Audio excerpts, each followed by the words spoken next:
আমরা জানি দেশের বিভিন্ন প্রান্তে পরিযায়ী শ্রমিকদের হেনস্থার ঘটনা ঘটছে, বিশেষ করে বিজেপি শাসিত রাজ্য মধ্যপ্রদেশ, ওড়িশা, রাজস্থান, গুজরাট, দিল্লি, মুম্বাই। সংশ্লিষ্ট রাজ্যের পুলিশ এই বাঙালি মুসলিম পরিযায়ী শ্রমিকদের আটক করছে, তাদের কাছে বৈধ কাগজপত্র থাকা সত্ত্বেও আটকে রাখছে এবং সকলের অগোচরে বিএসএফ এর হাতে তুলে দেওয়া হচ্ছে। বন্দুকের ডগায় বিএসএফ তাদেরকে মারধর করে ভারত বাংলাদেশ সীমান্তে নিয়ে গিয়ে বাংলাদেশে ঢুকতে অনেক সময় বাধ্য করছে। অনেক সময়ই বাংলাদেশের সীমান্ত রক্ষীর বাধা পেয়ে তারা আটকে থাকছে নো ম্যানস ল্যান্ডে।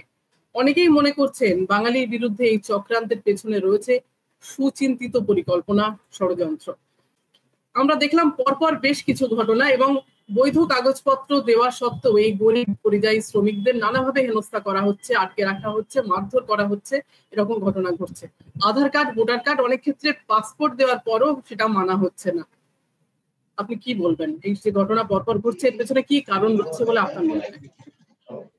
কতগুলো জিনিস স্পষ্ট। এর পেছনে আমার মনে হয় একটা গুঁড়ো একটা মানে স্ট্র্যাটেজি বা রণনীতি রয়েছে কেন্দ্রীয় সরকারের।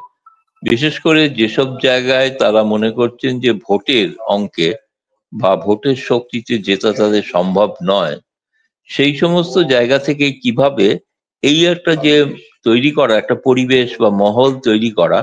ভবিষ্যতে আমরা তো শুনছি যে ইতিমধ্যেই ভোটার তালিকা নাকি প্রমাণ কর, তাদের ভোটার নাগরিকত্ব প্রমাণ দেওয়ার একটা প্রচেষ্টা যেটা বিহার দিয়ে শুরু হচ্ছে, যেটা অনেকের ধারণা ছিল যে বোধহয় এটা স্থগিত হয়েছে, কিন্তু এটা আদতে স্থগিত হয়নি।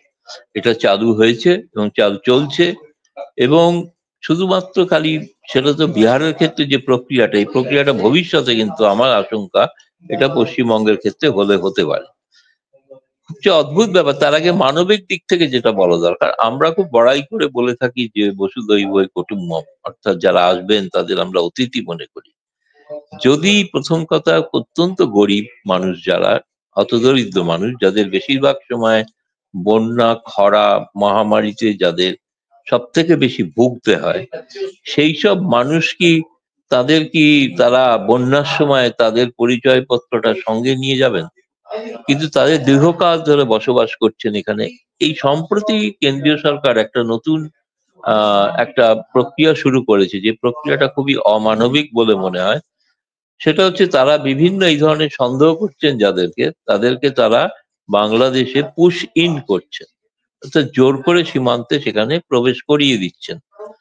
এমনকি অনেককে হয়তো পুরো প্রবেশ করাতে পারেননি, সেদের বাংলাদেশের সীমান্তরক্ষী বাহিনীর বিরোধিতার কারণে, আপত্তির কারণে, তখন তাদের নো ম্যানস ল্যান্ডে কাটাতে হচ্ছে অনেকে, যেটার উল্লেখ তুমি করেছো একবার, যে নো ম্যানস ল্যান্ডে আমরা জানি নো ম্যানস ল্যান্ডে এরকম বহু অসহায় পরিবারকে দিনের পর দিন রাত কাটাতে হয়েছে, বিনা খাবারে, বিনা মাথার উপরে কোনো ছাদ ছাড়াই। বেশ একটা অমানবিক বিষয়। বাংলাদেশ সরকার তো ভারত সরকারের কাছে একটা লিখিত প্রতিবাদ এবং লিখিত অনুরোধও করেছিল যে এদের পরিচয়গুলো নির্দিষ্ট না হওয়া পর্যন্ত তাদের যেন পুশিন করা না হয়। কিন্তু সেটা কেন্দ্রীয় সরকার তো শুনছেন না। এমনকি সেক্ষেত্রে তো পরিষ্কার পররাষ্ট্র মন্ত্রণালয়ের মুখপাত্র তিনি জানিয়ে দিয়েছেন যে আমরা যদি অবৈধ মনে করি তাহলে তাদের এখানে থাকার কোনো অধিকার নেই। কিন্তু এই প্রক্রিয়ার মধ্যে আমরা কতগুলো অদ্ভুত জিনিস লক্ষ্য করলাম। এক, সেটা হচ্ছে আসাম থেকে অন্তত পরিস্পষ্ট ভাবে এরকম বেশ কিছু মানুষকে ওপারে পাঠিয়ে দেওয়া হয়েছিল বাংলাদেশে, এবং তাদের মধ্যে দেখা গেল যে 7 জন, তাদের পরিচয় প্রত্যেকের নাম ধাম জানা আছে, তারা দীর্ঘকালের বাসিন্দা, এবং একজন স্কুলের শিক্ষক, তাকেও ওপারে বাংলাদেশি বলে পাঠিয়ে দেওয়া হয়েছিল, কারণ তিনি বাংলা ভাষা বলেন। শেষ পর্যন্ত কিন্তু 7 জনকে মাত্র আসাম পুলিশ ফেরত নিয়েছে, কিন্তু বাকিদের ফেরত নেয়নি।